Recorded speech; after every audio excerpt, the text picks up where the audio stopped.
지금 코스피가 연일 신고가를 경신하고 있는 상황이죠. 거의 매일 사상 최고치라는 뉴스가 나오고 있는데 여기서 이상하지 않으신가요? 분명히 신기록이라고 하는데 왜 내 계좌는 파란불일까요? 오늘은 바로 그런 이야기들 드려보려고 합니다. 이 지수가 매일 상승을 하고 있는데 왜 정작 우리 구독자분들 대부분께서는 그 상승을 느끼지 못하고 계신 건지, 이게 그냥 기분 탓인지 아니면 진짜 이유가 있는 건지 지금부터 숫자로 하나씩 확인드려 보도록 하겠습니다. 먼저 기분 탓이 아니라는 것부터 말씀드려 볼게요. 이 코스피가 신고가인데 올해 들어가지고 주가가 오히려 떨어진 종목이 훨씬 더 많습니다.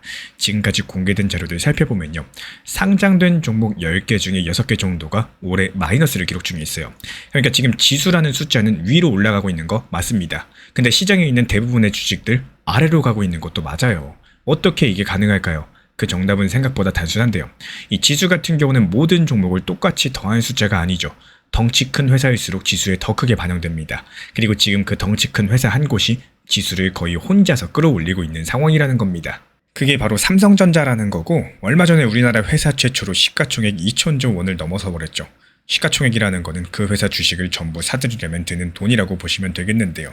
한 회사 값어치가 2천조 원이라는 건데 이 한 종목이 워낙에 크게 상승을 하다 보니까 이 다른 많은 종목들이 빠져도 지수는 오히려 신고가를 계속해서 쓰고 있다는 겁니다. 그럼 자연스럽게 이런 생각이 다시 드실 거예요.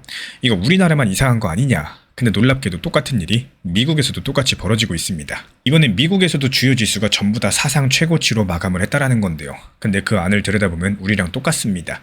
이 큰 기업들이 모인 지수는 신기록을 기록 중에 있는데 자그마한 소수 기업들이 모인 지수는 오히려 떨어지고 있어요. 미국에서도 소수의 큰 회사만 상승을 하고 있다는 뜻인 거죠. 그리고 미국 시장을 끌어올린 주인공은 바로 엔비디아였습니다. 인공지능 칩을 만드는 회사인데요. 이 개인용 컴퓨터에 들어가는 새 부품들 공개하면서 하루 만에 6% 넘게 올랐고, 이번 분석을 살펴보면요, 올해 미국 대표 지수의 이득 전망이 좋아진 것 중에 40% 넘는 대부분이 단 3가지 회사 덕분이라고 공개가 나왔습니다. 그리고 여기서 이득 전망이라는 거는 앞으로 회사들이 돈을 얼마나 벌지, 여기에 대한 예상치인데 그 좋아진 부분이 사실상 몇 곳에 몰려 있다라는 거고, 그러니까 미국이 됐든 한국이 됐든 지금 시장은 소수만 상승하는 시장이다. 이게 바로 한 문장으로 정리가 되고 있는 상황입니다. 여기까지는 그래도 이해가 됩니다. 이 좋은 회사가 상승을 하는 거니까요. 근데 지금부터가 조금 이상한데요. 한번 들어보세요. 외국인 투자자들 같은 경우는 이번 보도에 따르면 지난 5월 한 달 동안 우리 주식을 역대로 가장 많이 팔고 나왔다라고 합니다. 말 그대로 외국인 큰손들이 지금 대거 빠져나갔다라는 건데, 보통 큰손이 팔면 시장이 흔들려야 되죠. 근데 지수는 오히려 신고가를 썼습니다. 어떻게 이게 가능했을까요? 현재 공개된 자료들 살펴봤을 때 외국인이 내던진 물량들, 국내 기관들, 국내 개인들, 그리고 정부 쪽 자금들이 받아내고 있습니다.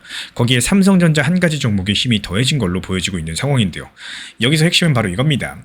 지금 이 신고가가 단단한 바닥이 다 같이 받치고 있는 게 아니라 몇 개의 기둥들이 떠받치고 있다는 겁니다. 그리고 바로 그 기둥들이 하필 이번 주에 한꺼번에 시험대에 오를 예정입니다. 그리고 그 중에서도 제일 놀라운 건 금리에 대한 이야기예요. 불과 얼마 전까지만 해도 시장은 미국이 금리를 내릴 거다라고 기대했었죠. 근데 지금은 분위기가 완전히 뒤집혔다라는 거고, 시장 집계치로 봤을 때 올해 안에 미국이 금리를 오히려 올릴 가능성을 절반 이상, 많게는 60% 넘게 보고 있습니다. 앞으로는 금리를 내릴 거야, 이런 기대감이 오히려 금리 인상에 대한 걱정으로 바뀌었다라는 건데, 이유는 2가지입니다. 먼저 첫 번째로 물가가 다시 오르고 있다라는 거고, 또 한 가지는 기름값이 다시 뛰고 있다는 겁니다. 지금 국제유가 배럴당 우리 돈으로 14만원 안팎까지 상승했는데요. 이란과 미국 사이가 다시 한번 험악해지면서 기름이 지나다니는 길목, 호르무즈 해협이 막힐 수 있다는 걱정 때문이었습니다. 기름값이 상승하면 물가가 따라 올라가고요. 물가가 올라가면 금리를 쉽게 내리지 못하죠. 실제로 안전자산인 금값도 이번에 1.9% 가까이 떨어졌는데, 금리를 오래 높게 유지할 거란 전망이 커진 게 가장 강력한 이유로 꼽히고 있습니다. 그렇다면 이게 우리나라 시장이랑 과연 무슨 상관일까요? 생각보다 아주 직접적이겠습니다. 미국의 금리가 올라가고 그쪽 돈들의 힘이 세지면은 외국인 입장에서 봤을 때 우리 주식을 들고 있을 이유가 줄어들겠죠. 그래서 팔고 나가려면은 우리 돈을 자기 나라 돈으로 바꿔야 되는데, 그리고 이런 과정들에서 환율이 올라갑니다. 실제로 지금 환율이요, 1510원 돌파해버렸습니다. 원화의 가치가 그만큼 약해졌다는 뜻이겠죠. 환율이 올라가면 외국인들은 더 팔고 싶어질 거고요. 그러면 원화는 더 약해질 거고요. 이게 서로 맞물려 돌아가게 될 겁니다. 그래서 정리드리자면은 지금 우리나라 증시는 소수의 기둥들이 떠받쳐지고 있는 신고가 구조다.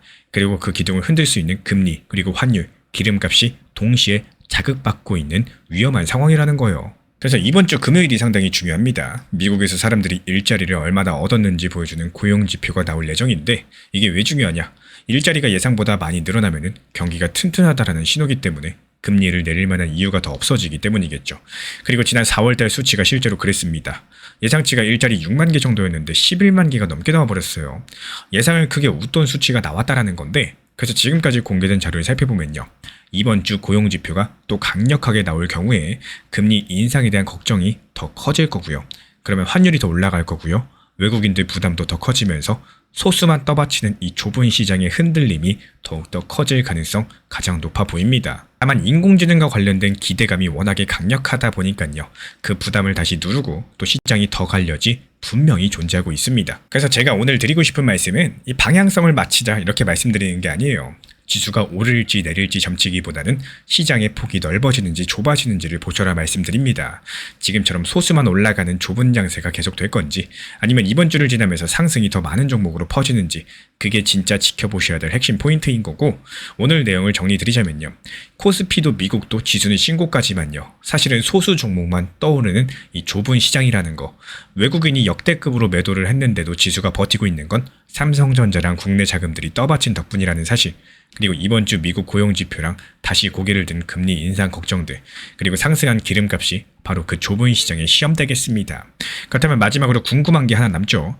만약에 이 좁은 상승을 떠받치던 삼성전자마저도 흔들리게 된다면 그때 우리 코스피는 과연 무엇으로 버틸 수 있을까요? 그 이야기는 다음 영상에서 데이터로 짚어드려 보도록 하겠습니다.